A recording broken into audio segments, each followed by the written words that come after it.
गिरिराज धरण की जय। श्री वल्लभाधीश की जय। श्री गोसाई जी परम दयाल की जय। श्याम सुंदर श्री यमुने महारानी की जय। काशी विश्वनाथ भगवान की जय। गौरा महारानी की जय। श्री गणेश जी महाराज की जय। सरस्वती मात की जय।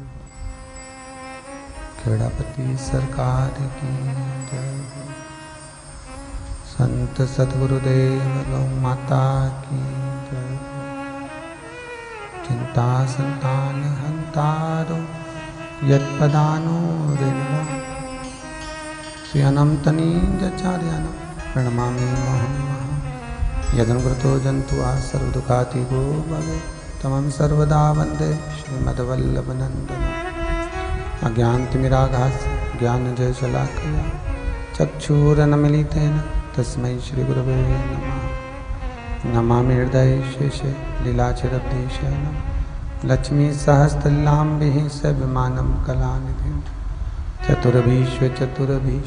चतुरभीश्व त्रिभिस्तेव षड्जायते योऽसो पंचदा हृदये नमः। बोल विश्वनाथ भगवान की जय।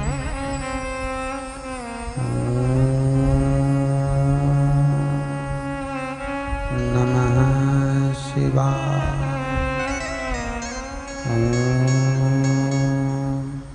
नमः शिवाय।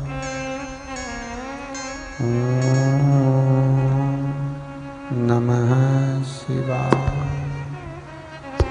ओम नमः शिवाय। नमः शिवाय।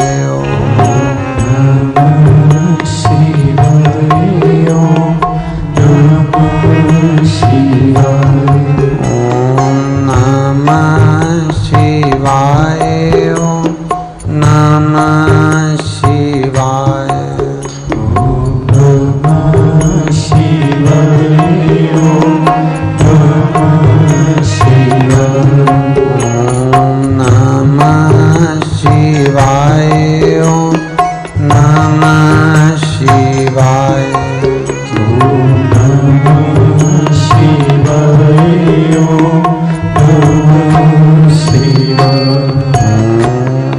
ओम नमः शिवाय।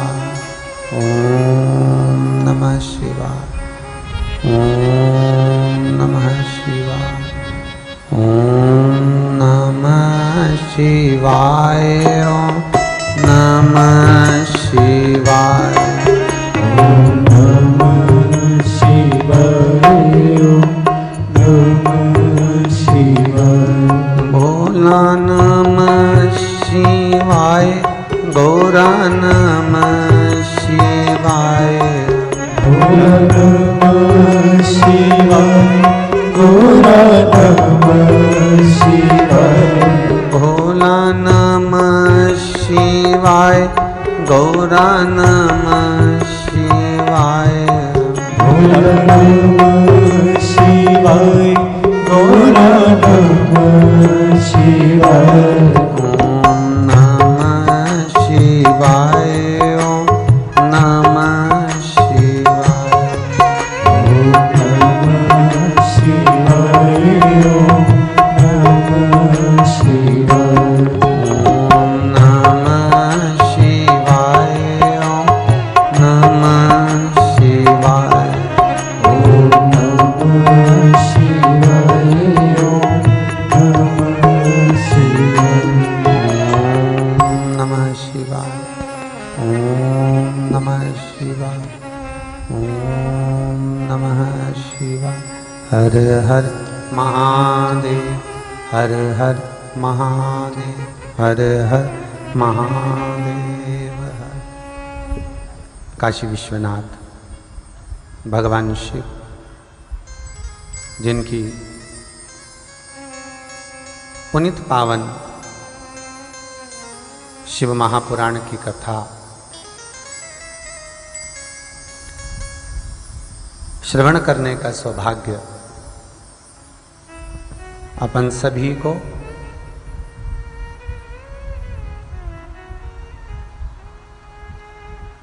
इस भादों के महीने में प्राप्त हुआ है।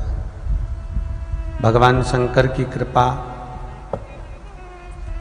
करुणा सागर की करुणा और भगवान शिव के पावन आनंदमय आशीर्वाद से अपन सब इस पावन कथा को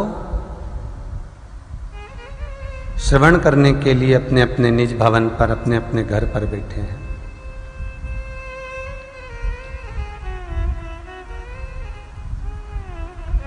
बहुत बहुत धन्यवाद, साधुवाद गंगवाल परिवार, लखनऊ उत्तर प्रदेश के, जो इस कोरोना महामारी के चलते हुए, लॉकडाउन के चलते हुए जब जगत विश्व कहीं जा नहीं सकता, आ नहीं सकता, लोग मंदिर और देवालय से दूर हो गए,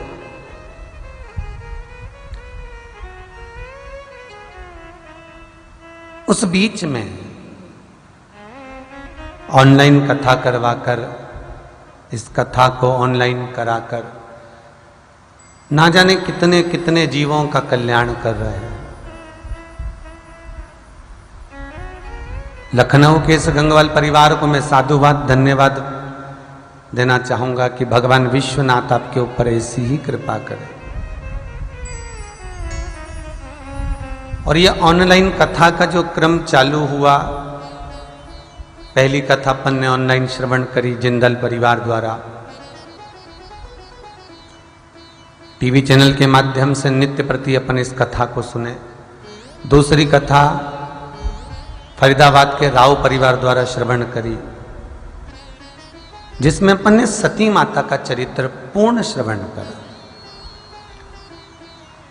और तीसरी कथा ये गंगवाल परिवार द्वारा, जिसमें भगवान कृष्ण और शंकर के पावन चरित्रों को अपन श्रवण करेंगे।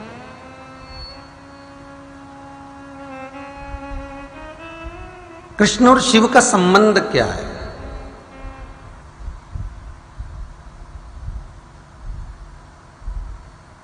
भगवान कृष्ण और राधा है कौन?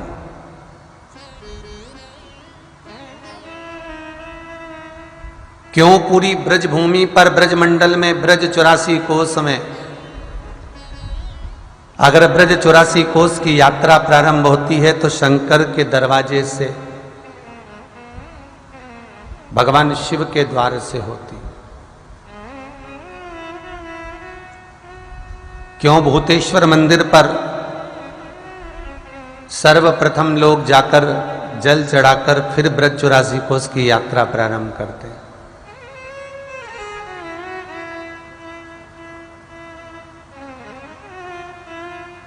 इस जगत का पालन करता, इस जगत का संहार करता यदि कोई है तो वो शंकर ही है। प्रथम कथाओं में आपको वर्णन किया था, ऑनलाइन इस कथाओं में आपको व्याख्यान किया है कि यदि तिथि, वार, दिन, घड़ी, पल कोई निश्चित करने वाला है तो वो शंकर ही है, वो शिव। और शिव के बिना कोई नहीं। और आपको पहले भी कहा है, जब तक शरीर में श्वास चल रही है, और श्वास क्या है? श्वास स्वयं शिव ही है, श्वास शंकर ही है। जब तक शरीर में श्वास रूपी शिव चल रहा है, जब तक शरीर में श्वास चल रही है, जब तक इस मानव शरीर के अंदर श्वास आ रही और जा रही है, मतलब शिव हमारे भीतर जब तक निवास करा है तब तक ये शरीर है। और जिस दिन शिव निकल गया, जिस दिन शिव इस शरीर से चला गया, जिस दिन शिव इस शरीर से निकल जाता है, श्वास समाप्त हो जाती है, श्वास रूपी शिव जब इस शरीर को छोड़कर चला जाता है तो ये शरीर नहीं रहता, ये मात्र शव रह जाता है, मात्र शव। फिर इसका कोई मूल तत्व नहीं है, फिर इसका कोई महत्व नहीं है। जन्म, मरण और परण, ये तीन मेरे विश्वनाथ के हाथ में है, मेरे शंकर के। जन्म देने वाला वही है, मारने वाला वही है और पालन करने वाला भी वही है, विवाह करने वाला भी वही है, कोई दूसरा नहीं। शिव ही है जो जगत का पालन करता है, शिव ही है जो संहार करता है, शिव ही है जो आपको जगत को मिला सके। भादों के महीने में शिव महापुराण की कथा सुन रहे हो आप सब? जितने लोग टीवी के माध्यम से श्रवण कर रहे हैं, जितने लोग फेसबुक और यूट्यूब के माध्यम से श्रवण कर रहे हैं, जितने लोग टीवी चैनल के माध्यम से अपने घर में बैठकर शिव महापुराण की कथा को श्रवण कर रहे हैं, ये ना सोचें कि हम पंडाल में नहीं बैठे, ये ना सोचें कि हम पंडाल में नहीं पहुंचे, क्योंकि अभी लॉकडाउन में, कोरोना महामारी में लोग कहीं ना तो कथा हो सकती है और ना कोई इकट्ठे हो सकते हैं। या तो केवल आप हो आपके घर पर, और दूसरा ये शिव महापुराण है, दूसरा मेरा ठाकुर।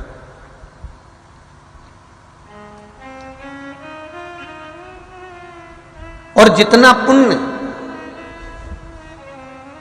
चारों धाम के तीर्थ में प्राप्त होता है, जितना पुण्य गंगा यमुना नर्मदा सरस्वती में स्नान से प्राप्त होता है, जितना पुण्य शिव महापुराण के पंडाल में बैठकर कथा को श्रवण करने से प्राप्त होता है, ये मुझे पूर्ण विश्वास है मेरे शंकर पर, मेरे भोलेनाथ, मेरे विश्वनाथ पर। उतना ही पुण्य ये विश्वनाथ आपको आपके घर बैठे कथा श्रवण करने पर देगा, उतना ही। बस अपनी चित्तवृत्ति को, अपने मन को, अपनी बुद्धि को आप शंकर को समर्पित कर कर चलो, भगवान शिव को देते हुए चलो।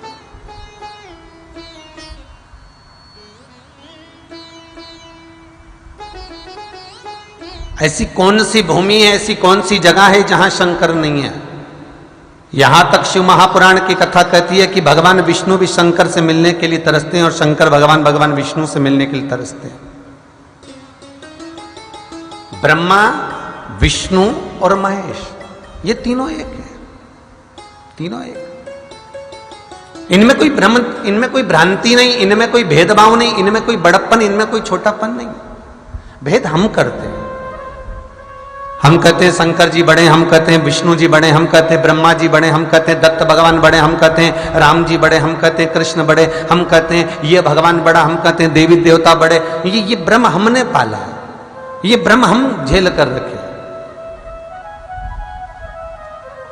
पर भगवान के यहां ये ब्रह्म नहीं है। भगवान तो शंकर भगवान के ऊपर जो जल चढ़ता है वहां पर एक कलश रखा रहता है और उसमें 3 टेकियां होती है, ब्रह्मा, विष्णु और महेश। और शिव जी के ऊपर जो कलश रखा है उसमें से एक एक बूंद पानी भगवान शंकर पर गिर रहा है। अर्थात शिव महापुराण की कथा कहती है कि ब्रह्मा, विष्णु और महेश ये तीनों एक ही हैं। जो पानी गिर रहा है ये हमें वर्णन कर रहा है कि ये तीनों एक है।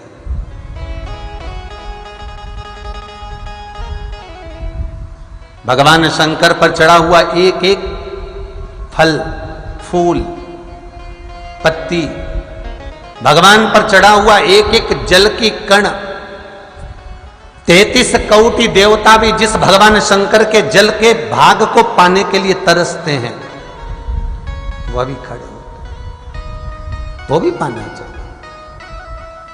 और भगवान उस फल का सुख देते हैं।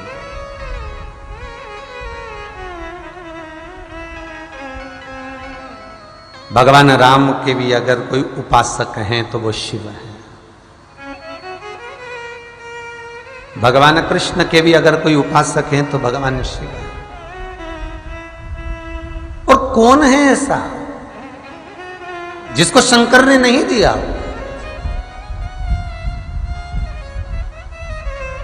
पहले भी कथा में कहा, यदि आप शंकर के मंदिर नहीं जा सकते, आप शंकर का अनुमोदन नहीं कर सकते, आप शिव की चौखट पर नहीं पहुंच सकते, तो भी शिव महापुराण की कथा कहती है मात्र शंकर के मंदिर के सामने से निकल कर चले गए, मात्र शंकर के मंदिर के शिखर के दर्शन ही आपको हो गए, मात्र शिव मंदिर की चौखट का ही आपने दीदार कर लिया, मात्र शंकर के मंदिर के सम्मुख से ही आप निकल कर यदि चले गए, तो शिव महापुराण की कथा कहती है कि आप शिव के हो गए और शंकर आपका हो गया। शिव आपके और शंकर आपके, कोई दूसरा नहीं। शिव, बस इतना याद रखना, शिव उपासना में दिखावा नहीं चाहिए। शिव उपासना में दिखावे का क्रम नहीं है, शिव उपासना में केवल भाव का क्रम है। शंकर भगवान, कई लोग प्रश्न करते हैं महाराज भगवान को पाने के लिए, शंकर को पाने के लिए कौन से कलर के कपड़े पहनना चाहिए, शंकर को पाने के लिए कौन सा वस्त्र पहने कि शिव प्रसन्न हो जाए, हम कैसा श्रृंगार करें कि भगवान प्रसन्न हो जाए। शिव महापुराण की कथा कहती है शंकर को पाने के लिए कपड़ा बदलने की जरूरत नहीं पड़ती।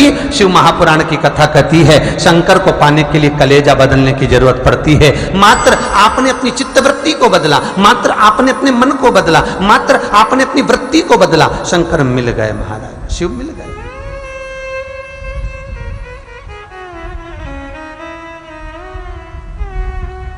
कोई दूसरा साधन ही नहीं,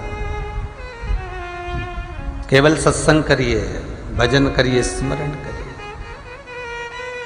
भोले बाबा को पाने का सत्संग ही बहाना है,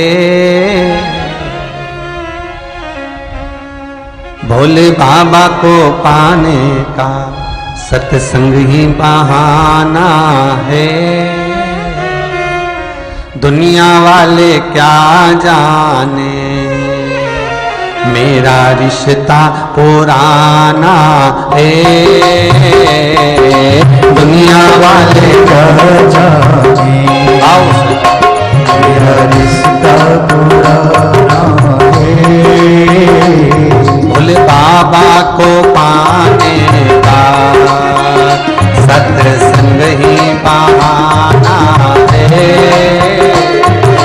बाबा को पाने का हर भोले सत्संग ही बहाना है। जितने टीवी के सम्मुख में बैठे हुए हैं, जितने फेसबुक यूट्यूब पर कथा सुन रहे हैं, दोनों हाथों से ताली से बजाओ। भाव ऐसा लगना चाहिए कि आप पंडाल में बैठे।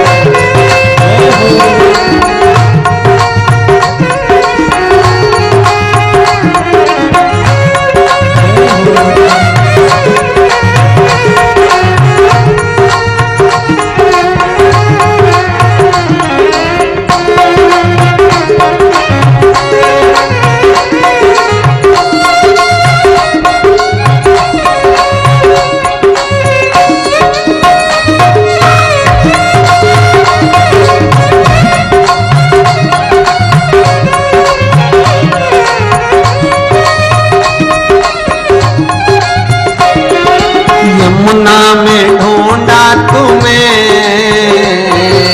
गंगा में पाया है, यमुना में ढूंढा तुम्हें, गंगा में पाया है,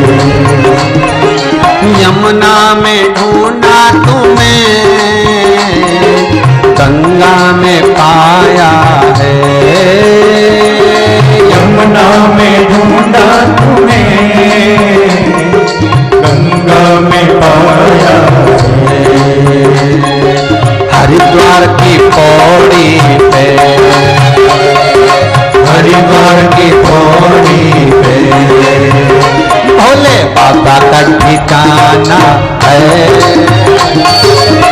द्वार की तोड़ी, हर भोले भोले बाबा का ठिकाना है। दुनिया वाले क्या जाने मेरा रिश्ता पुराना है। दुनिया वाले क्या जाने मेरा रिश्ता पुराना है। हर भोले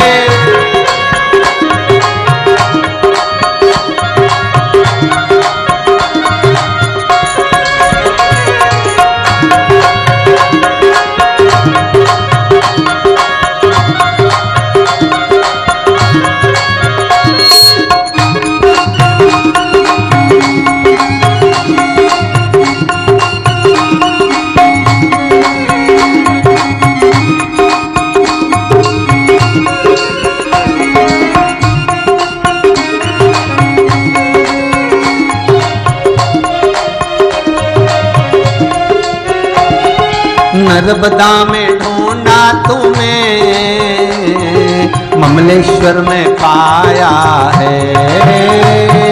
नर्मदा में ढूंढा तुम्हें, ममलेश्वर में पाया है। नर्मदा में ढूंढा तुम्हें, ममलेश्वर में पाया है। नर्मदा में ढूंढा तुम्हें, ममलेश्वर में पाया है। नर्मदा के जल में, नर्मदा के जल में ही भोले बाबा का ठिकाना है। नर्मदा के जल में ही भोले बाबा का ठिकाना है। दुनिया वाले क्या जाने मेरा रिश्ता पुराना है। दुनिया वाले क्या जाने मेरा रिश्ता पुराना है। वो दुनिया वाले क्या जाने मेरा रिश्ता पुराना है। दुनिया वाले क्या जाने मेरा रिश्ता पुराना है। हर हर महादेव। भगवान शिव ओघड़ दानी, शिव ओघड़ी है, शिव कृपालु है।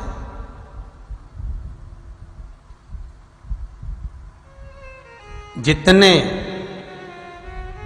गंगवाल परिवार तो कथा करवा रहा है ऑनलाइन, पर निवेदन है जितने श्रोता भाई बहन इस शिव महापुराण की कथा को लाइव श्रवण कर रहे हैं, चैनल के माध्यम से, फेसबुक यूट्यूब के माध्यम से जो इस कथा को सुन रहे हो, महाराज ये आपके द्वारा श्रवण करा हुआ पुण्य सत्कर्म समाप्त नहीं होने वाला। बहुत ध्यान देना महाराज। भादो के महीने की शिव महापुराण की कथा को जो आप सुन रहे हो, श्री कृष्ण चरित्र शिव महापुराण जो अपन श्रवण कर रहे हैं, आपने थोड़ा सा दान किया, पर हो सकता है वो दान आपके मरने पर, मृत्यु के समय तक समाप्त हो जाए। आपने जो व्रत किया, हो सकता है कि आपके मरने तक वो व्रत भी समाप्त हो जाए। आपने जो पुण्य कमाया, हो सकता है कि आपके मरने तक वो पुण्य समाप्त हो जाए। क्योंकि शिव महापुराण की कथा कहती है, अपन ने जो व्रत करा, अपन ने जो तप करा, अपन ने जो साधना करी, महाराज अपने द्वारा जो व्रत उपासना दान पुण्य हम करते हैं, हो सकता है मृत्यु के समय तक हमने झूठ बोल लिया, कपट कर लिया, बेईमानी कर ली, प्रपंच कर लिया, कुछ अपशब्द किसी को कह दिया, समाप्त हो जाता, समाप्त।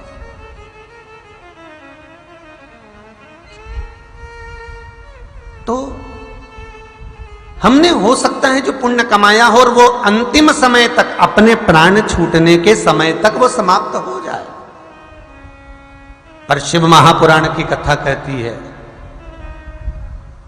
श्री तुमरुका जी चंचुला देवी से कहते हैं केवल एक पुण्य ऐसा है, वो है शिव महापुराण का पुण्य, जो श्रवण करने के बाद एक मिनट का भी, एक क्षण का भी अगर कोई श्रवण कर लेता है तो उसका पुण्य कभी समाप्त नहीं होता है। वो अविरल है, अजर है, अमर है।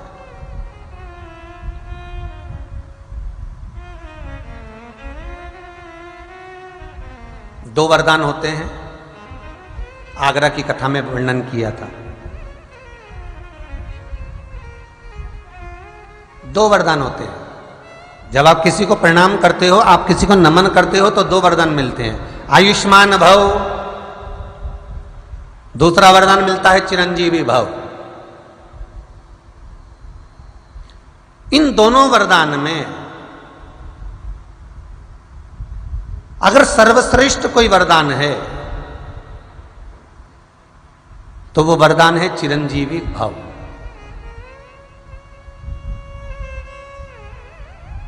सास बहू को आशीर्वाद देती आयुष्मान भव, बेटे को आशीर्वाद दिया आयुष्मान भव, गुरु ने शिष्य को आशीर्वाद दिया आयुष्मान भव। देखो आयु बढ़ाकर करोगे क्या?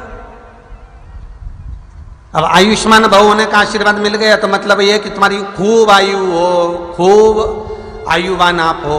और चिरंजीवी भव का मतलब क्या होता है? अपन किसी को अगर वर देते हैं चिरंजीवी भव, चिरंजीवी भव का मतलब यह रहता है कि आप जैसी अवस्था में अभी भजन कर रहे हो, जैसी अवस्था में आप कथा श्रवण कर रहे हो, जैसी अवस्था में आप सत्संग श्रवण कर रहे हो, जैसी अवस्था में आप भगवान का नाम जाप कर रहे हो, जैसी अवस्था में आप भगवती स्मरण में डूबे हुए हो, वह वर जो मिले चिरंजीवी भव का मिले कि जैसा भजन आज कर रहे हो वैसे ही जब तक तुम्हारी आयु रहे, जब तक तुम्हारी उम्र रहे, तब तक तुम ऐसे ही स्वस्थ। प्रथम सुख है निरोगी काया।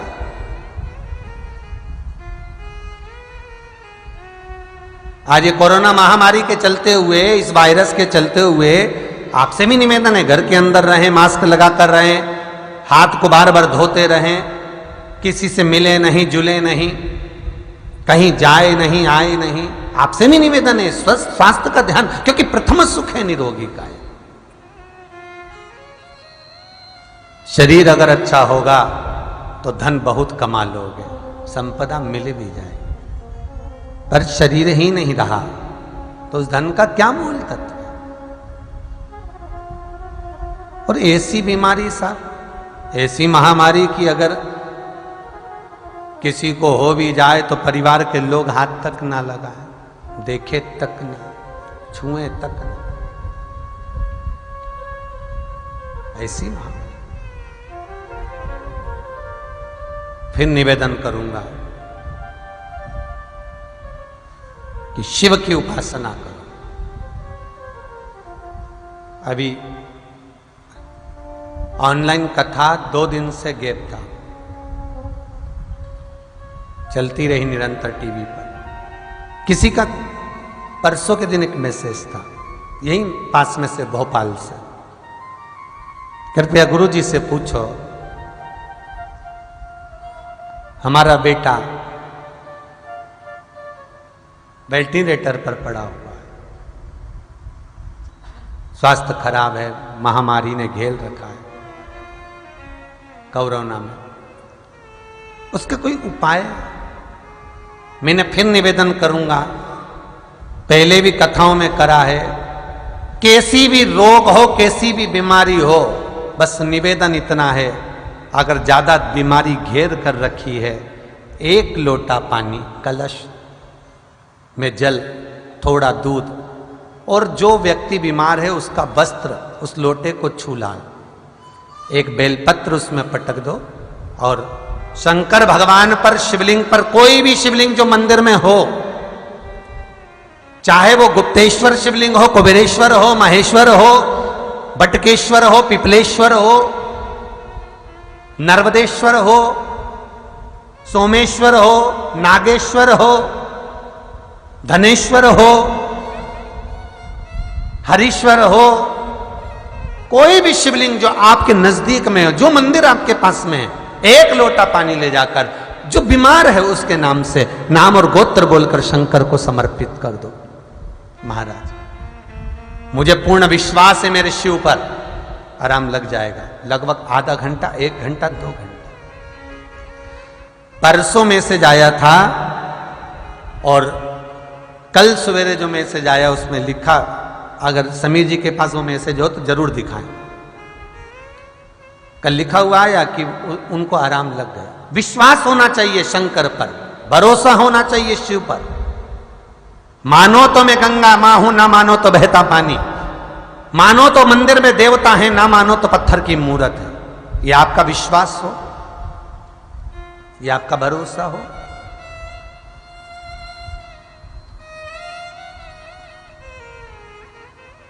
महाराज,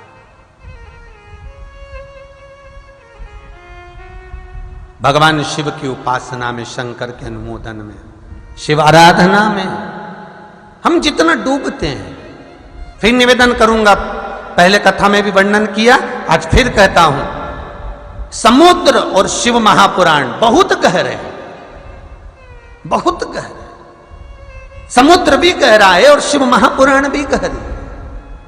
समुद्र में डूबोगे तो मरोगे, और शिव महापुराण में जितने डूबोगे तो तरोगे, क्योंकि ये तारणहार है। तारण, सारे पुण्य समाप्त हो जाते हैं। पर शिव महापुराण में जो आपने पुण्य इकट्ठा करा है, शिव महापुराण में जो आपने कथा श्रवण करी है, शिव महापुराण में जो आपने बैठकर दान करा, पुण्य करा, सत्कर्म करा, सत्संग करा, स्मरण करा, शिव का भजन करा, ये पुण्य आपका कभी समाप्त नहीं हो सकता। ये आपका अजर और अमर है। अगर कोई आशीर्वाद दे आयुष्मान होने का, तो उसको कह दो भैया आयुष्मान नहीं बनाना। उम्र ज्यादा दे दोगे और पलंग पर पड़े रहेंगे, शरीर साथ नहीं देगा, शिथिल हो जाएंगे, तो ऐसी आयु पाकर क्या करेंगे हम? अगर हमको वर देना है तो चिरंजीवी भव। चिरंजीवी भव क्यों? क्योंकि हम भजन करते करते रहे। जैसा शरीर आज है, अंतिम समय तक हमारा यही शरीर रहे। अंतिम समय हम ऐसे ही भजन करें, हम ऐसे ही स्मरण करें। चिरंजीवी भव, बहुत ध्यान देना।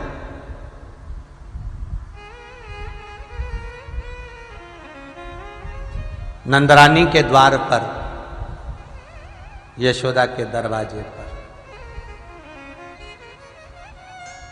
जब भगवान शिव दर्शन करने के लिए आए, भगवान शंकर जब नंदरानी के द्वार पर दर्शन के लिए पहुंचते हैं, मेरे कृष्ण का, मेरे राम का शंकर से संबंध देखिए।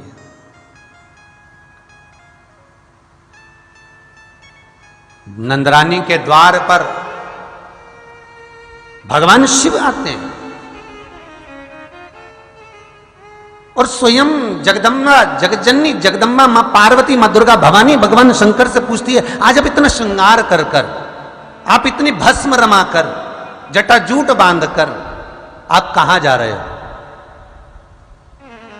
शिव महापुराण की कथा कहती है, भगवान शंकर की कथा कहती है कि ब्रज 84 कोस में, ब्रजमंडल में 4 महादेव ऐसे हैं जो पूरे ब्रजमंडल को क्षेत्रपाल बनकर भगवान कृष्ण की नगरी को, ब्रजभूमि को आनंदित रखते हैं। और ब्रज 84 कोस की यात्रा करने वाला व्यक्ति जब ब्रजमंडल से निकलता है, 84 कोस की यात्रा करने जाता है, चाहे वो परम भगवदीय वैष्णव क्यों ना हो,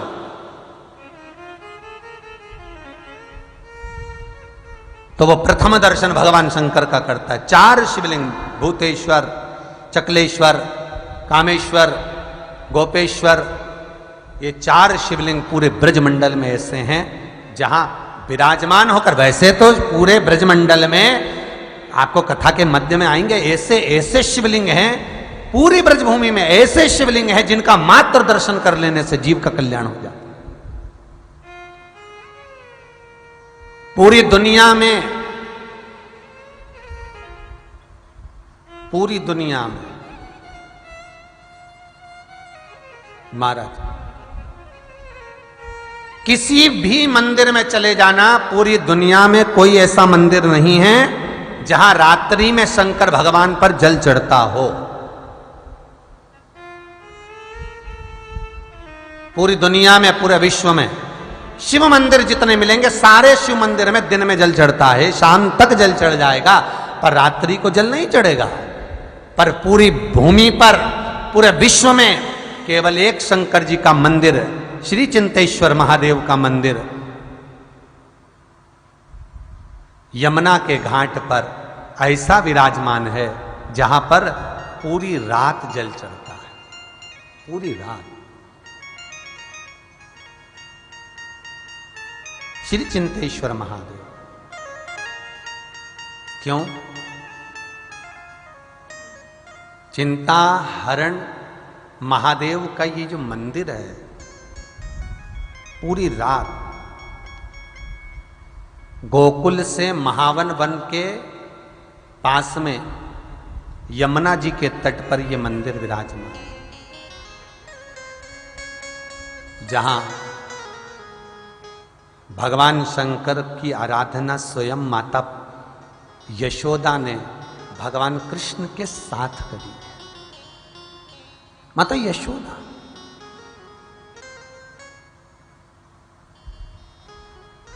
एक बार भगवान कृष्ण ने मिट्टी उठाकर खा ली और भगवान कृष्ण ने मिट्टी खाई और दाऊदाना ने सूचना कर दी माता यशोदा को, यशोदा मैया, मां, काकी मां, आकर देखिए। यशोदा रानी दौड़ कर आई, लाला से 25 बार पूछा, मुख दिखा, मुख दिखा, तेरे मुख में है क्या, बता।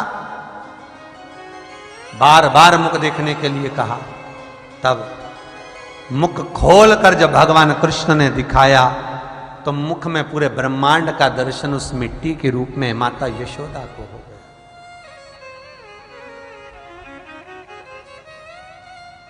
पूरा ब्रह्मांड दिख रहा है, पूरा ब्रह्मांड। महाराज यशोदा चक्कर खाई, नीचे गिरी, किसी ने उठाया। उसी समय यशोदा जी ने वहीं पर, क्योंकि यशोदा भगवान शंकर की उपासक थी,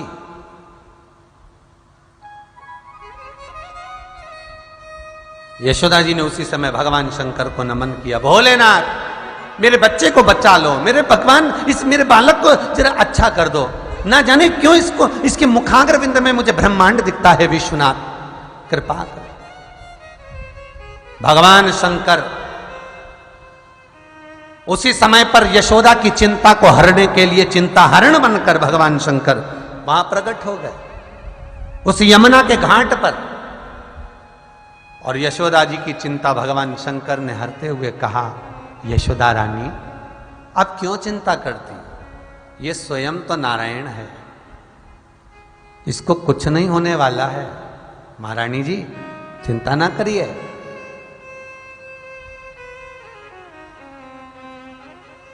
यशोदा जी ने एक लोटा पानी यमुना जी का भरकर चिंताहरण महादेव पर, जहां भगवान शिव प्रकटे थे, उसी स्थान पर भगवान शंकर के चरणारविंद को समर्पित करा।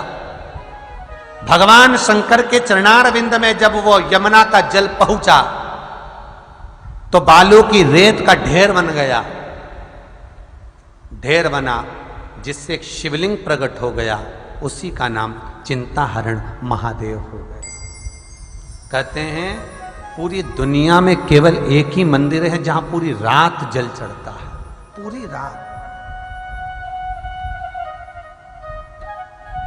गोकुल में महावन वन के पास यमुना जी के जल पर यह मंदिर पास में विराजमान। शिव महापुराण की कथा कहती है, जिंदगी का कैसा भी टेंशन हो, कितनी भी चिंता हो, आप लोग ब्रजमंडल तो जाते हो, ब्रजमंडल में गोवर्धन नाथ जी की परिक्रमा लगाते हो, बांके बिहारी का दर्शन करते हो, ब्रजभूमि को नमन करते हो, ब्रजभूमि का आनंद पाते हो। मेरा उनसे भी निवेदन है, एक बार चिंताहरण महादेव पर पहुंचकर चिंता हरण महादेव पर जाकर एक लोटा पानी भगवान शंकर को चढ़ाकर देखिए, और जगत की कितनी भी चिंता हो तुम्हारी,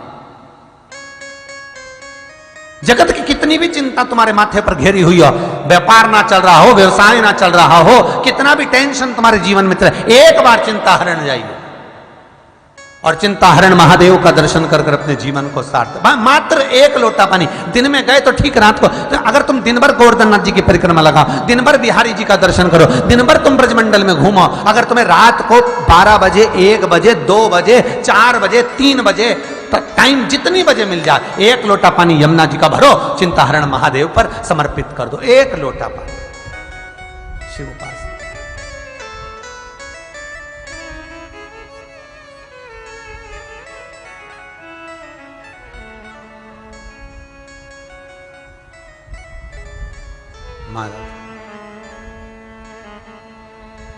गोकुल जी में चिंता हरण है, वो कहे हरि वृंदावन जाने को जी चाहता है, वृंदावन जाने को जी चाहता है, वृंदावन जाने को जी चाहता है, वृंदावन जाने को जी चाहता। सब आइए जितने टीवी के सामने भाव से, आनंद से, ये कथा सर्वस्व है। गंगवाल परिवार ऑनलाइन कथा करा रहा है लखनऊ से, आप उस कथा का लाभ लीजिए। वृंदावन जाने को जी चाहता है, वृंदावन जाने को जी चाहता है, अरे राधे राधे गाने को जी चाहता है, राधे राधे गाने को जी चाहता है, राधे राधे गाने को जी चाहता है, राधे राधे गाने को जी चाहता है, हरि वृंदावन जाने को जी चाहता है, वृंदावन जाने को जी चाहता है। जय हो।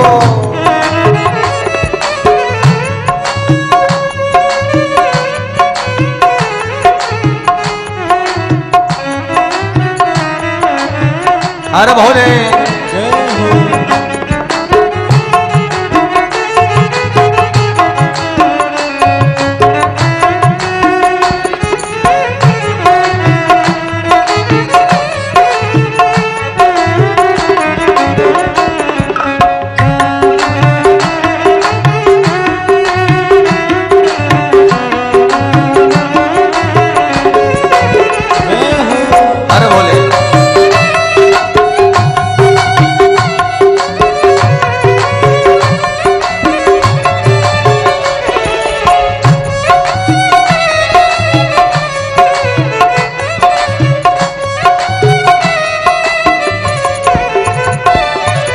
वृंदावन में गोपेश्वर महादेव, वृंदावन में गोपेश्वर महादेव, ओ वृंदावन में गोपेश्वर महादेव, वृंदावन में गोपेश्वर महादेव, ओ लोटा चढ़ाने को जी चाहता है, लोटा चढ़ाने को जी चाहता है, वृंदावन जाने को जी चाहता है, वृंदावन जाने को जी चाहता। हर भोले वृंदावन जाने को जी चाहता है, वृंदावन जाने को जी चाहता है, वृंदावन में चिंतेश्वर महादेव, वृंदावन में चिंतेश्वर महादेव, ओ वृंदावन में चिंता हर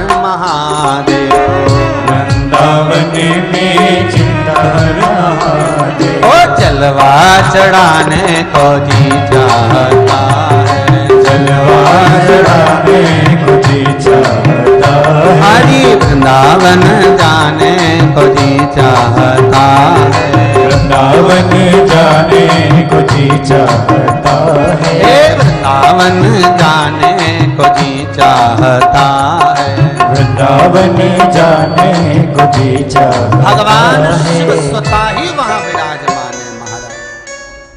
जहां यशोदा जी की भगवान चिंता मिटा रहे हैं, चिंता हरण महादेव आज भी विराजमान।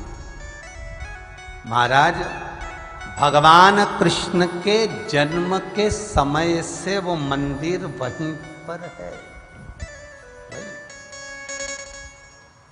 भगवान शिव बैठे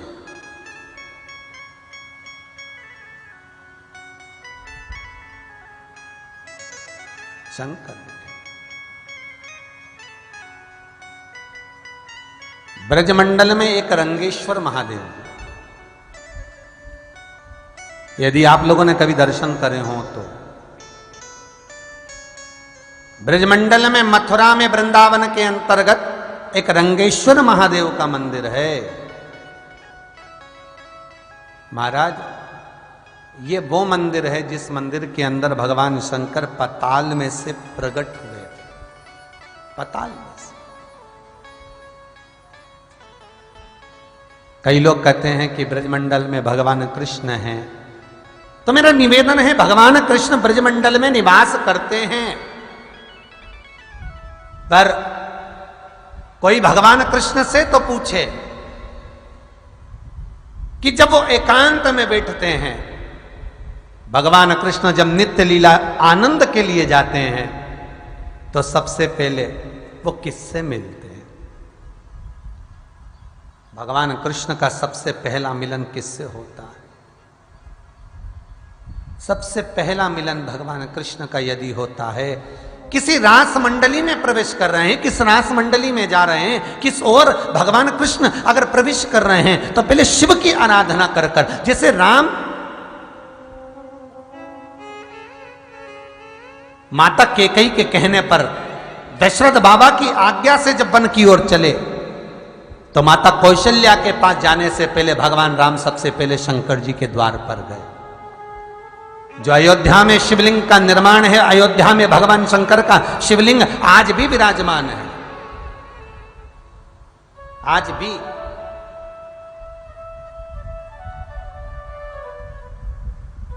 सबसे पहले भगवान राम शंकर जी के पास जाकर आराधना करे कि मैं वन जा रहा हूं।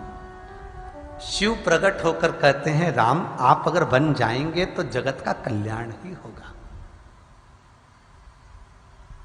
आपके वन जाने में आपका बनना है जगत का।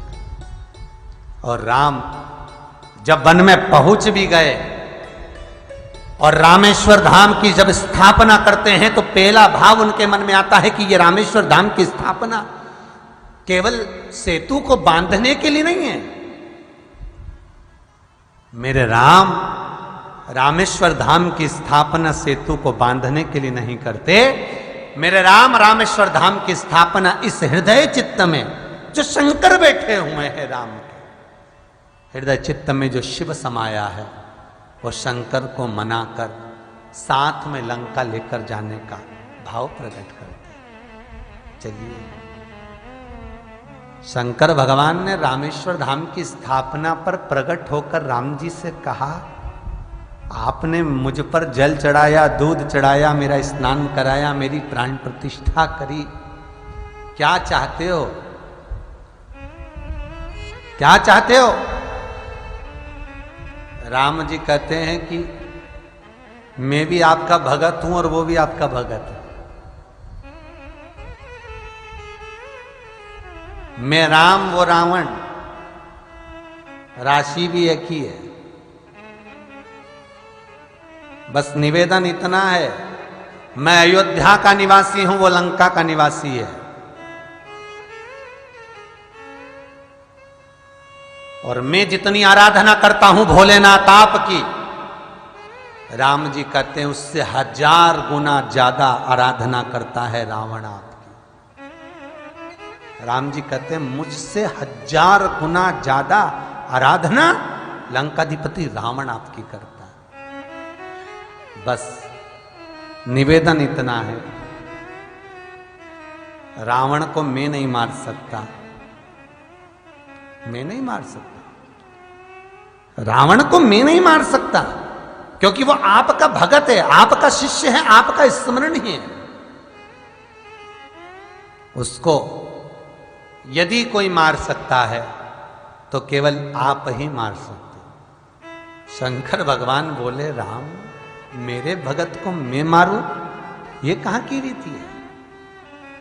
भगवान राम कहते हैं, भोलेनाथ आपको मारना नहीं है, आप तो केवल जिस समय रावण के प्राण छूटे, रावण की नाभि में बाण लगे, रावण भूमि पर पड़े, उसका शरीर इतना वज्र है कि जब वो भूमि पर गिरेगा कोलाहल मच जाएगा।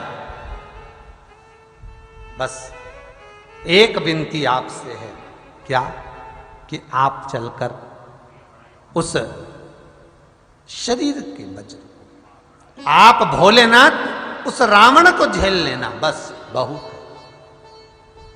कहते हैं जिस जगह पर रावण गिरा था, उस जगह पर रावण के शरीर को झेलने के लिए भगवान शंकर कंकर के रूप में शंकर के शिवलिंग के निर्माण हो गए थे और शंकर ने उस रावण के शरीर को झेला है। रावण के शरीर, इसीलिए कहते हैं कंकर में भी शंकर है। बस उसकी उपासना हो तो वो देता है। केवल एक नहीं, शिव महापुराण की कथा कहती है कि आपके द्वारा जगत में एक बार भी अगर शिव महापुराण की कथा का रसास्वादन, शिव महापुराण का अनुमोदन, शंकर की कथा का रसास्वादन अगर श्रवण कर रहे हो तो जीवन की सार्थकता है आपकी। कितने दिन की शिव महापुराण सुन रहे हो भाई? ये जो गंगवाल परिवार करवा रहा है और आप ऑनलाइन श्रवण कर रहे हो, फेसबुक यूट्यूब के माध्यम से सुन रहे हो, टीवी चैनल के माध्यम से सुन रहे हो, कितने दिन की? 7 दिन की शिव महापुराण की कथा।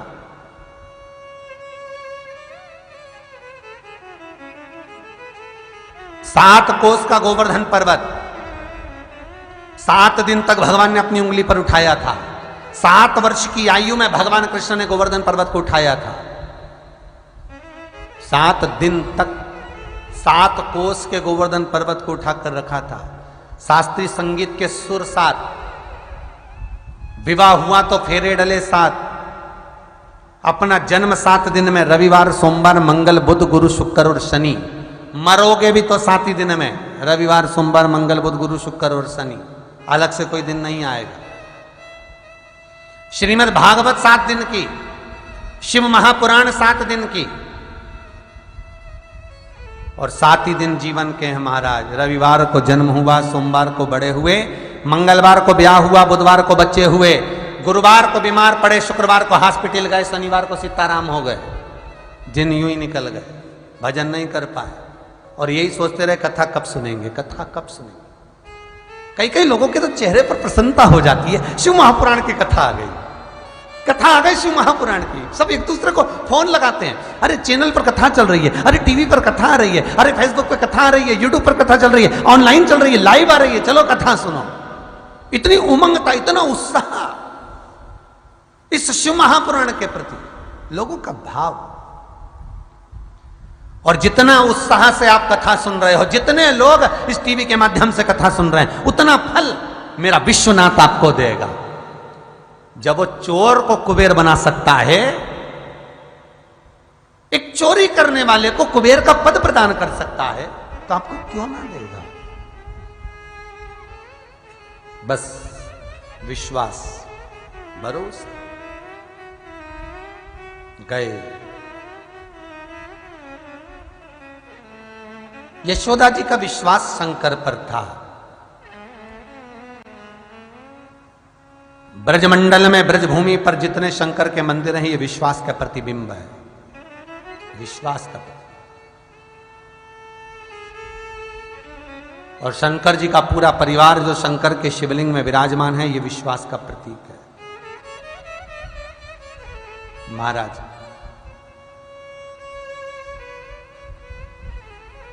देवराज नाम का ब्राह्मण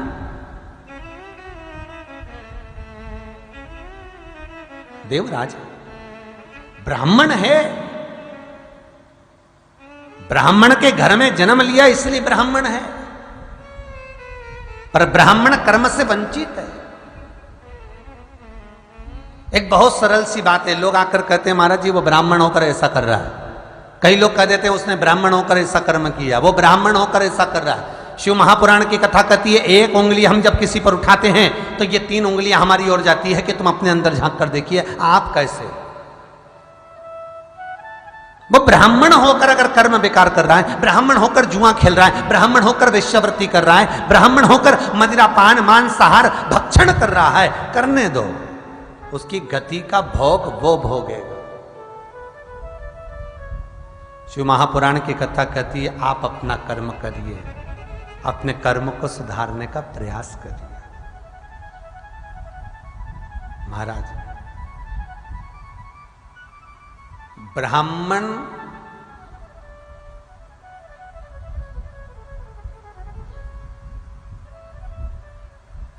के लिए एक शब्द का संबोधन बहुत सुंदर कहा,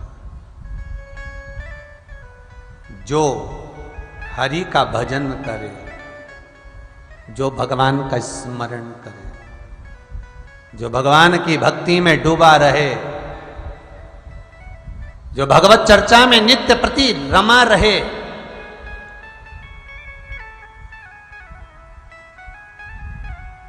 वही ब्राह्मण का पद का श्रेष्ठ सुख अधिकारी। बहुत सुंदर बात शिव महापुराण में कही, ब्राह्मण अगर जीन्स टी शर्ट भी पहन रहा है तो पहनने दो, ब्राह्मण धोती कुर्ता त्याग दिया है त्याग देने दो, ब्राह्मण ने माला कंठी उतार दी है उतार देने दो, ब्राह्मण मस्तक पर तिलक नहीं लगा रहा मत लगाने दो, ब्राह्मण यदि बेकार कर्म में भी डूबा है तो डूबे रहने दो। शिव महापुराण की कथा कहती है हम अपने मुख से अपनी वाणी से किसी के लिए अपशब्द ना, उसके कर्म का भोग वो भोगेगा।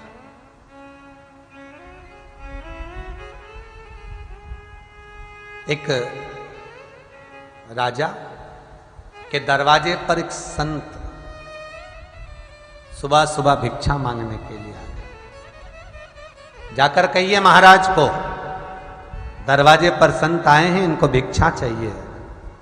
द्वारपालों केवल अनाज का दान चाहिए, अन्न का भाग चाहिए, आप भूख लगी है संतों को। ब्राह्मणों की टोली आए हैं, संतों की टोली।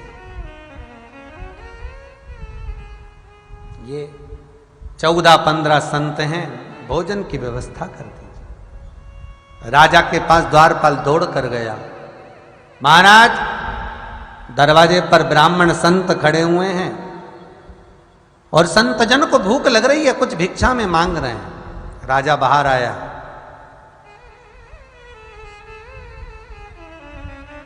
और राजा बाहर आकर बोलता है इन संतों के पास में कोई काम नहीं, बस सुबह से आ गए मांगने के लिए, भी तो सुबह भी नहीं हुई और पहुंच गए मांगने।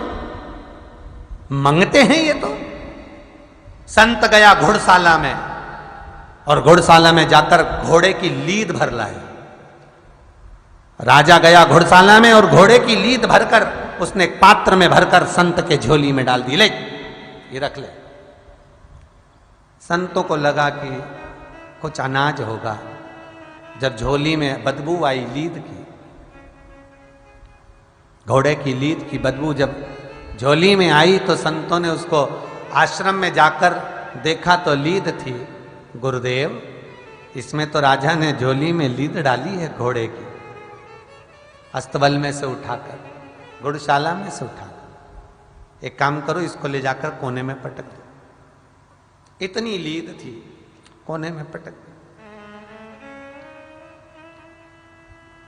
3 महीने के बाद राजा वन घूमने के लिए निकला तो एक संत के आश्रम में उसने देखा कि घोड़े की लीद का ढेर पड़ा।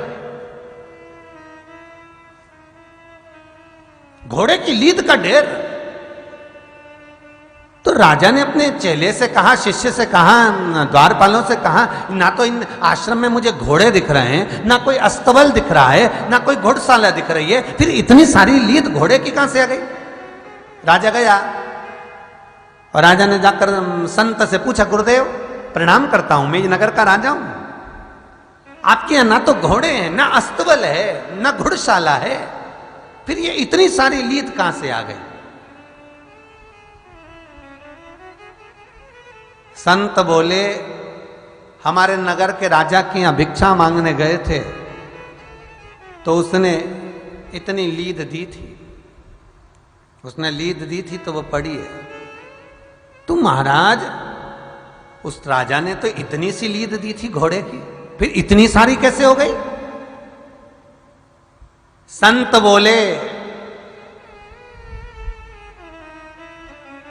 दान करी हुई वस्तु बढ़ जाती है। कोई एक कटोरी अन्न का दान करता है तो उसको ढेर सारा अन्न प्राप्त होता है। कोई 1 रुपया दान करता है तो उसको लाखों में प्राप्त होता है।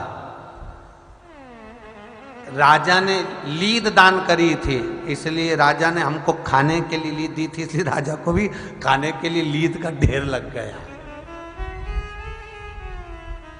राजा चरणों में पड़ गया, गुरुदेव गलती हो गई, मैं वही राजा हूं जिसने लीद दी थी और इतनी लीद मैं अकेला कैसे खाऊंगा? संत बोले, ये तो कर्म का भोग है, भोगना तो पड़ेगा, लीद तो खाना पड़ेगा। गुरुदेव, एक सतगुरु संत ही ऐसा होता है जो सारी बाधाओं से बचा सकता है। आप कृपा कर दो।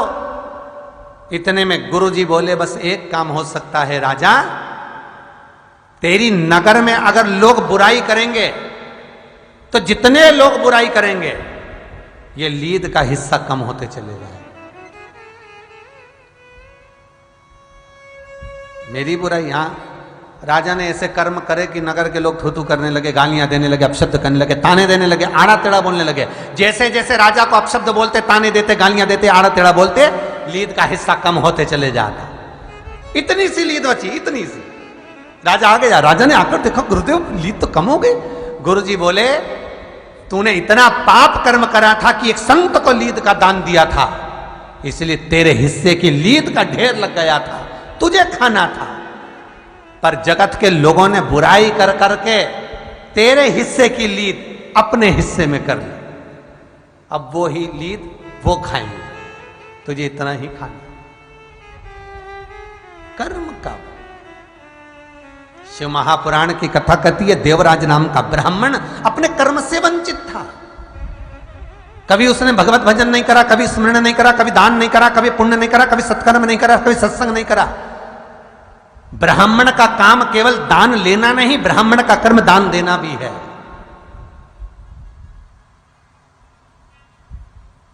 ब्राह्मण का कर्म केवल लेने का नहीं होना चाहिए, ब्राह्मण का कर्म देने का भी होना चाहिए। महाराज,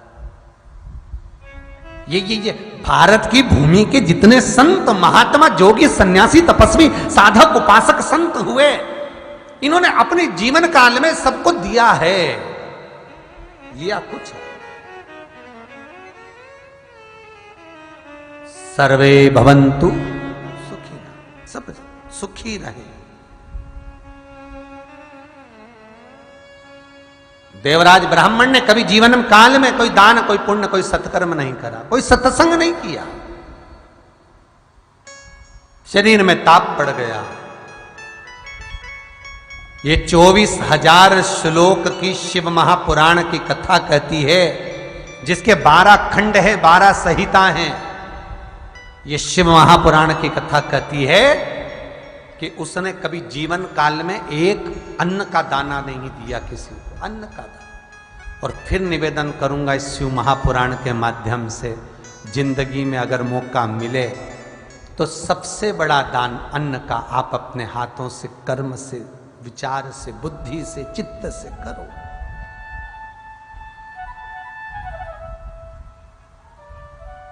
एक राजा कर्ण ने अन्न का दान नहीं दिया था तो राजा कर्ण को 16 दिन तक अंतिम संस्कार का भाव नहीं मिला था। शिव महापुराण की कथा को आपको कई बार श्रवण कराते हुए वर्णन किया। जिस समय राजा कर्ण के प्राण छूटे,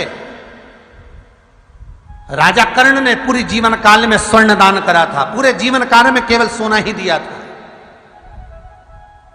और राजा कर्ण जब मरा गया तो जाने पर जैसे ही यमलोक में पहुंचता है तो यमदूत उसके सम्मुख में आदर करने के लिए सोने की कचौड़ियां लेकर आ गए, सोने के रसगुल्ले लेकर आ गए, सोने की रबड़ी, सोने की पूड़ी, सोने का भजिया ला।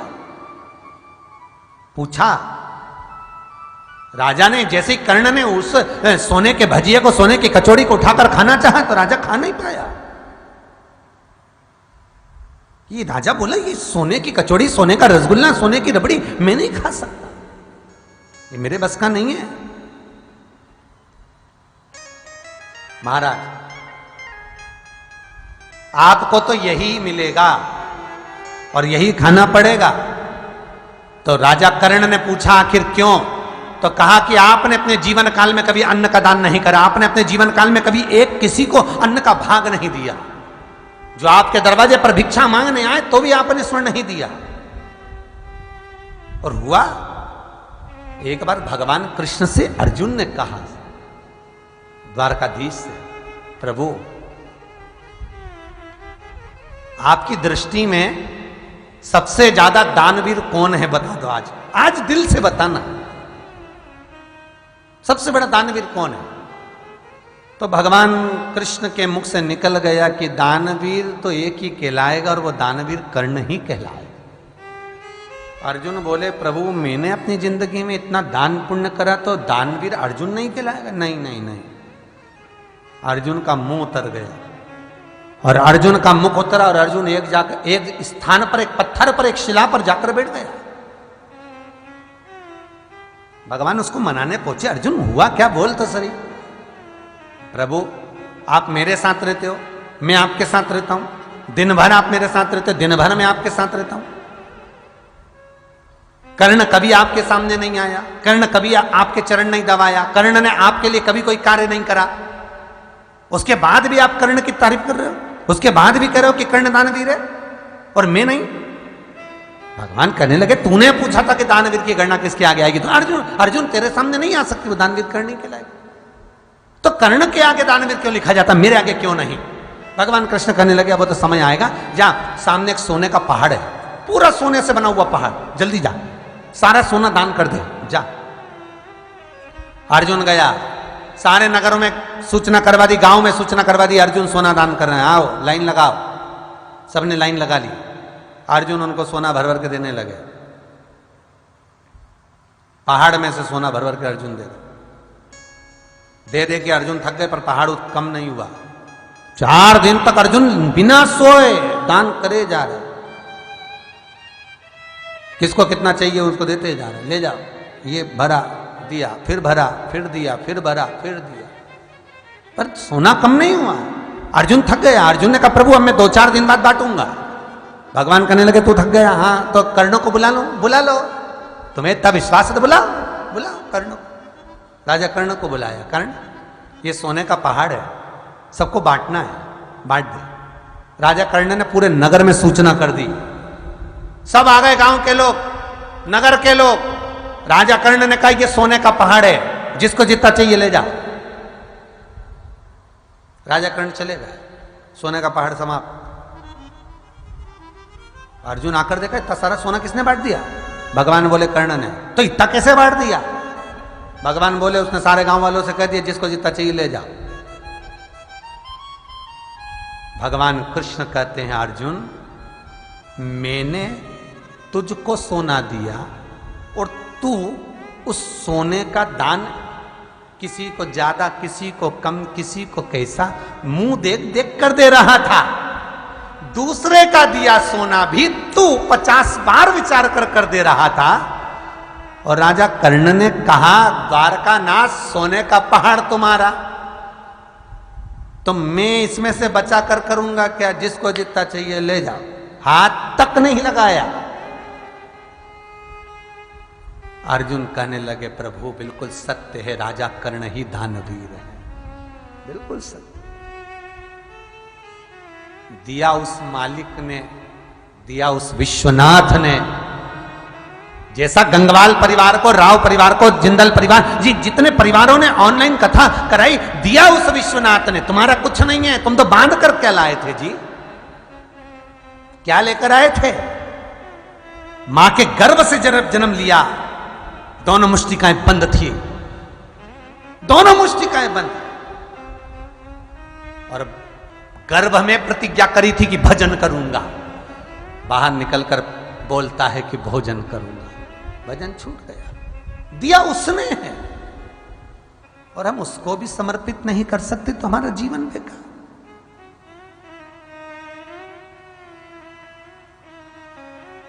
लोग भगवान के मंदिर में जो थाली रखी रहती है, पहला तो एक नियम ही गलत है कि भगवान के मंदिर में भगवान के सामने कभी भी थाल नहीं रखना चाहिए। जो भेंट का थाल होता है वो कहीं साइड में रखना चाहिए, भगवान के सामने नहीं। भगवान कोई भिक्षुक नहीं है। भगवान के सामने दान पेटी भी नहीं लगना चाहिए। बाबा विश्वनाथ की कृपा से अपने जीवन काल में हमने जितनी बार कथा करी, जितनी जगह कथा करी, कई कई लोग जिन लोग कथा सुन रहे हैं, इनके भी गांव में, शहर में, नगर में कथा करने आए होंगे, सबको मालूम होगा कभी सम्मुख में दान पेटी नहीं लगवाई, कभी सामने कोई थाल, कोई दान का पात्र नहीं। क्यों? क्या भागवत, रामायण, गीता, शिव पुराण, मंदिर, देवालय, तीर्थ, भगवान की मूर्ति क्या भिक्षा के लिए है? क्या भिक्षुक है? नहीं। दान का पात्र भी एक और होना चाहिए, दान पेटी भी एक कोने में होना चाहिए, सामने भगवान के नहीं।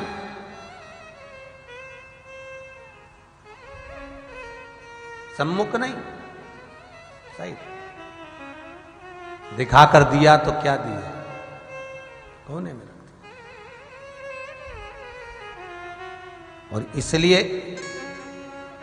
इस गौशाला में जो कथा चल रही है, ऑनलाइन कथा जो गंगवाल परिवार की ओर से सीहोर से 9 किलोमीटर की दूरी पर जो ये गौशाला में कथा हो रही है ऑनलाइन, इसमें भी ऐसा नियम रहेगा, कोई मंदिर के अंदर कोई दान पेटी सम्मुख ना हो, कोई थाली मंदिर के सामने ना हो। भगवान भिक्षुक नहीं है, भगवान भिखारी नहीं है। लोग देते भी हैं तो 50 रुपये 10 रुपये चढ़ाएंगे तो ऐसे चढ़ाएंगे कि हम ही सबसे बड़े सेठ हैं। भगवान कहता है भाई ऐसा नहीं, दिया है उसने तो हम समर्पित करें, भाव से करें।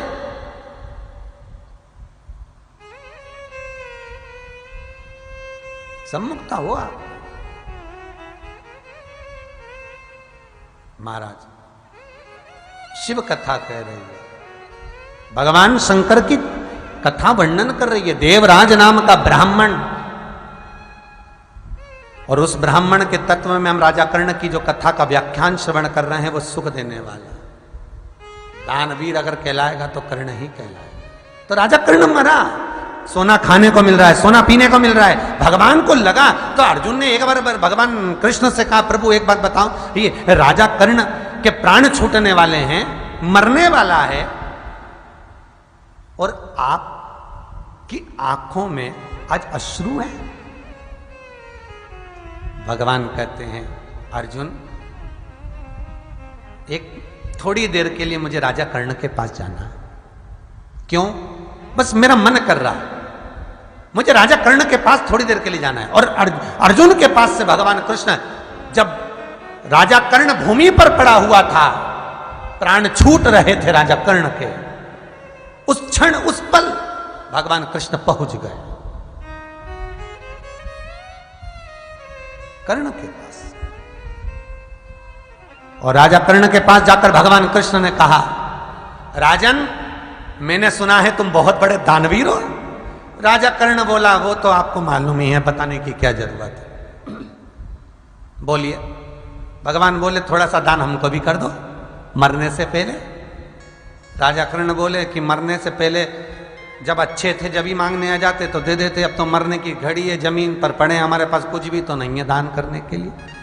भगवान कृष्ण बोले, अरे कर्ण, तू जो पड़ा हुआ है ना भूमि पर, तेरा हाथ लंबा कर, तेरी पीठ के पीछे साइड में धान पड़ा हुआ है, चावल पड़ा हुआ है, उठाकर दान दे दे।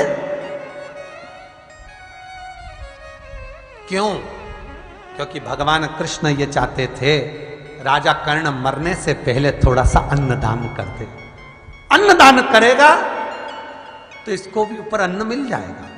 ला अन्न दे दे, उठा धान और मुझे दे दे। राजा कर्ण बोलता मैं काय को उठा कर दूं, ये मेरा अन्न है क्या जो मैं उठा कर दूंगा, मैं नहीं देता। भगवान बोले पहली बार तो तेरे दरवाजे पर मांगने आया और तू दे भी नहीं रहा है, ठीक है मत दे, मैं चला। भगवान जाने लगे तो कर्ण ने कहा रुको, इधर आओ, अभी देता हूं मैं। मेरे मुंह में ऊपर का दांत सोने का है, तोड़ के निकाल लो। दान दिया। भगवान बोले वाह वाह वाह वाह, तू कह रहा तोड़ के निकाल लो, दुनिया के लोग कहेंगे बताओ मरने वाले का दांत तोड़ दिया, और मरने वाला तो खुद मर रहा है, उसका दांत तोड़ के निकाल रखा है, दुनिया के लोग क्या कहेंगे, मैं नहीं तोड़ता दांत मत। राजा कर्ण बोले रुको। राजा कर्ण ने एक पत्थर उठाया, अपने मुंह पर मारा, और मुंह पर मारकर सोने का दांत निकाल लिया, और निकालकर भगवान को कह लो। भगवान बोले अरे राजन, इस सोने का दांत रक्त में सना हुआ है, और रक्त में सने हुए दांत को अगर मैं लूंगा तो लोग कहेंगे बेचारा मरने वाले का सोने का दांत, सोना के चक्कर में खून पर से लगा हुआ दांत ले लिया, ऐसा दांत हम नहीं लेते। कर्ण ने कहा रुको रुको रुको। कर्ण ने पत्थर उठाकर ऊपर फेंका, जल नारायण के चरणारविंद में लगा। जलदेव समझ गए कर्ण पानी चाहता है। जल नारायण ने जल वृष्टि करी, दांत धुल गया। उठाकर कर्ण ने कहा लो, और कर्ण ने वो दांत सोने का भगवान को दे दिया। भगवान की आंखों से अश्रु बह रहे थे। राजन, एक मौका मिला था तुझे अन्नदान करने का, आखिरी क्षण भी मैं तुझे दे रहा था, नहीं कर पाया, आखिरी में भी तूने सोना ही दिया, मर गया, गया, सोना मिला खाने को। हाथ जोड़ने लगा, मैं ये सोना खा नहीं सकता। यमदूत बोले तुमने स्वर्ण का दान दिया था इसलिए सोना ही खाने को मिलेगा, अन्न नहीं दे पाए, तुम अन्न का दान नहीं कर पाए। अन्न देते तो प्राप्त हो। कुछ मौका दे दीजिए। भगवान कृष्ण जानते हैं कि कर्ण के प्राणों को अगर कोई बचा सकता है तो केवल शिव बचा सकते हैं। कर्ण के प्राणों को अगर कोई बचा सकता है तो शंकर। कुरुक्षेत्र की भूमि में, युद्ध मैदान में, जहां पर भगवान कृष्ण ने अर्जुन को गीता श्रवण कराई है, उस बड़ के पेड़ के पास में कुछ ही दूरी पर शंकर का एक मंदिर है। कुरुक्षेत्र की भूमि, दर्शन करिएगा। जहां पर भगवान कृष्ण शंकर से कहते हैं भोलेनाथ, मृत्यु पर आप विजय प्राप्त कर सकते हैं, क्योंकि अकाल मृत्यु वो मरे जो काम करे चंडाल का, और काल उसका क्या बिगाड़े जो भक्त हो महाकाल का। आप शंकर हैं, मृत्यु पर विजय प्राप्त कर सकते हैं। आप महामृत्युंजय हैं, आपके बिना कोई बीमारी भी सम्मुख नहीं आ सकती। इसलिए आपको बार बार कथाओं में बहुत सारे उपाय बताए जाते हैं कि अगर दुख है, तकलीफ है, कहीं मत जाओ, किसी के दरवाजे पर नहीं, केवल शिव के चरणारविंद। और आज भगवान कृष्ण भी शंकर से कह रहे हैं, केवल अगर मर भी गया है, प्राण छूट भी गए हैं, शरीर से प्राण निकल भी गए हैं, क्योंकि प्राण में शिव है, अगर शंकर विराजमान है, प्राण निकल भी गए राजा कर्ण के, तो शिव बैठा है। तो मेरा शंकर से निवेदन है, कुछ समय के लिए इन प्राणों को वापिस भेजा जाए। शंकर भगवान कृष्ण से कहते हैं बहुत कठिन काम बता रहे हो, जो मर गया उसको जीवन दान देना, और कुछ मांग लो।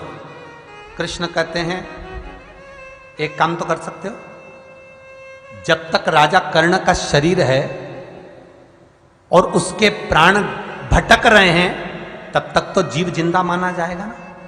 हाँ, एक काम कर दो, कुछ दिन के लिए उसके प्राणों को यमराज तक जाने ही मत दो, नीचे पटक दो। प्राणों को पटक दिया जाए? हाँ,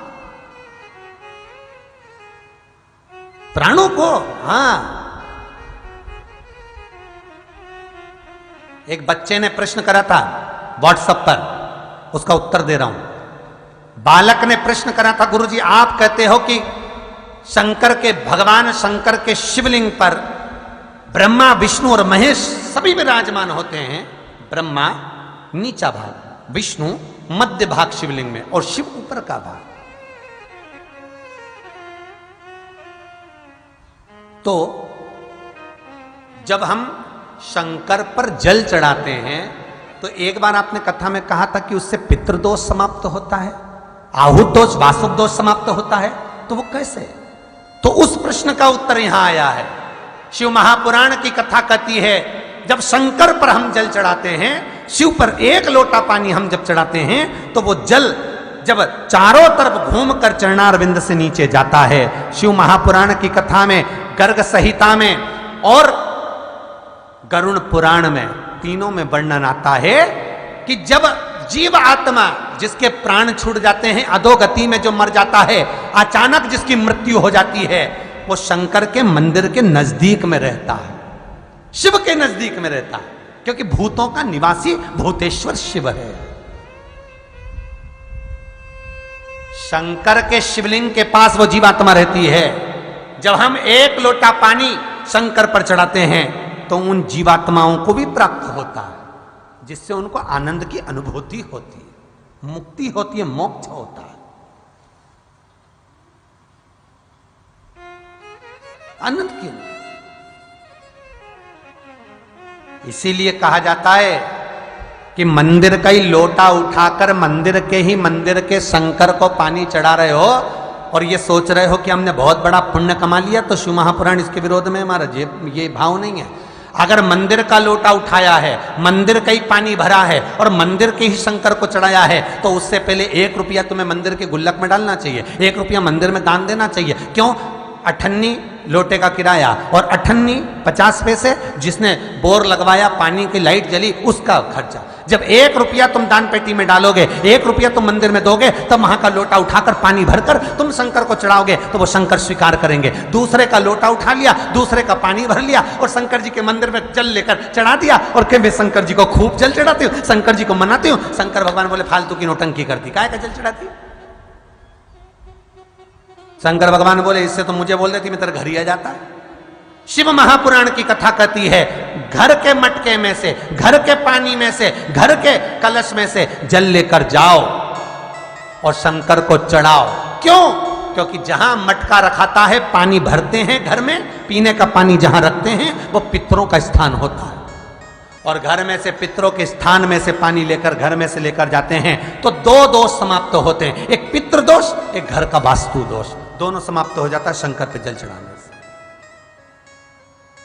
तो समाप्त। तो भगवान कृष्ण शंकर से कह रहे हैं, भगवान कृष्ण शिव से कह रहे हैं, आप महामृत्युंजय हो, आप शंकर मृत्यु पर विजय प्राप्त करने वाले हो। आपसे निवेदन है भोलेनाथ, एक कृपा कर दो, कर्ण को थोड़ी देर के लिए रख दो। भगवान शंकर पूछे कितने दिन के लिए राजा कर्ण को जीवित रखा जाए, कृष्ण से पूछा जा रहा है। भगवान कृष्ण ने कहा उतने दिन जितने दिन